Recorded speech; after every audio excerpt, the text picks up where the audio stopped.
À la fin de l'âge du bronze, des populations celtes venant d'Europe centrale marchent vers l'ouest jusqu'à l'océan. Avec leur culture et leurs croyances, les Celtes apportent aussi des technologies nouvelles, comme la métallurgie du fer.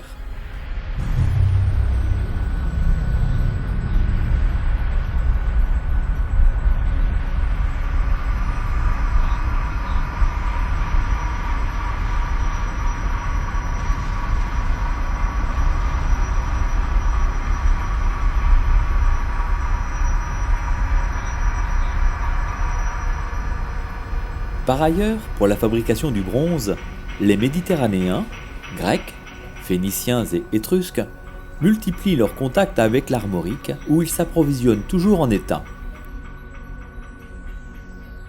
Parce que nous détenons donc une partie de la matière première pour fabriquer le bronze, à une période qui s'appelle déjà l'âge du fer, mais en fait notre région a continué à fabriquer du bronze très tardivement par rapport à d'autres régions.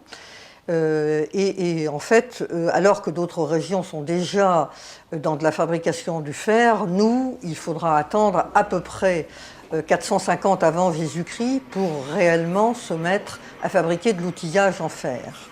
Et sans doute qu'ils viennent encore, ces Étrusques, dans notre région, parce que eux, et c'est vrai que l'armement, même à l'âge du fer, le second âge du fer, c'est-à-dire après 450, ils utilisent encore le bronze. Ils utilisent encore le bronze aussi dans les bijoux, parce que les fibules en fer sont excessivement rares.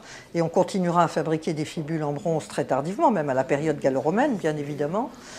Donc, cette nécessité du bronze, même si on a un nouveau matériau, qui est le fer, eh bien, le bronze sert toujours. Et sans doute que cet échange, il se fait à travers une zone qui reste mythique, qui est le port de l'étain, qu'on appelle Corbillo, puisque les auteurs latins citent le Corbillo, qui reste mythique, parce qu'on ne sait pas où est Corbillo, on n'a jamais découvert ce site, qui est sans doute le port, l'Emporium, comme on dit, le grand port de l'étain, vraisemblablement tout de même sur la Loire, on peut le supposer, et la question est toujours, est-ce à Saint-Nazaire, est-ce plutôt à Ancenis? Vous voyez, on se pose toujours cette question.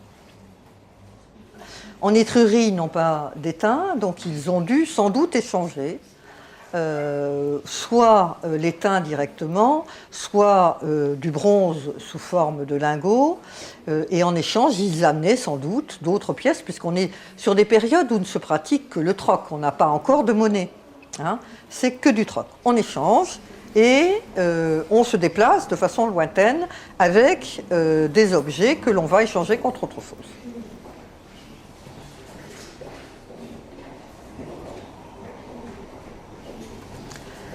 Alors c'est un bijou très précieux et qui vient de très loin. Donc c'est de l'or et c'est ce qu'on appelle une fibule. Alors cette fibule étrusque sur notre territoire, elle est le signe donc de ces échanges lointains entre Étrusques et habitants de la Loire-Atlantique.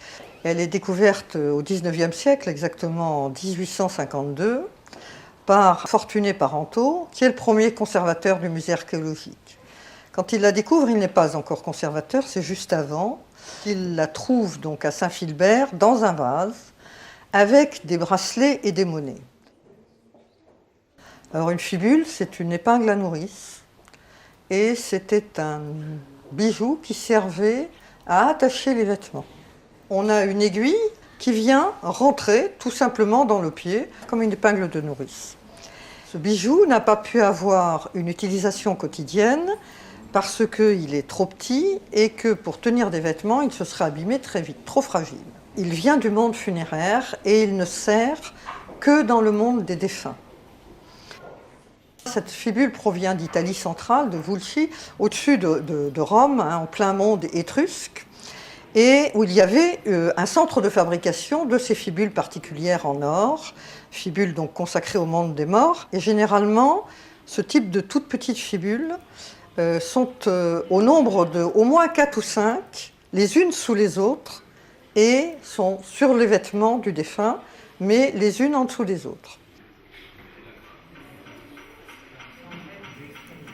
Alors que l'étain se fait de plus en plus rare, la métallurgie du fer se développe. Elle produit des armes et des outils plus efficaces et bouleverse l'économie du bronze.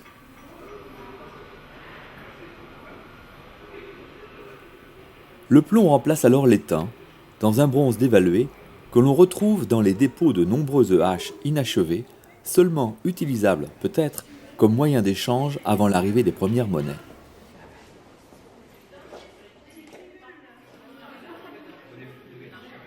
La fabrication du sel va se développer à une grande échelle, quasi industrielle à cette période-là. On invente des fours en terre cuite, d'abord des fours circulaires qui reposent sur des couches de petits piliers, et puis des fours rectangulaires dans lesquels on fait chauffer dans des petits vases tronconiques qu'on appelle des ogées, une saumure riche en sel et qui par évaporation va donner des pains de sel.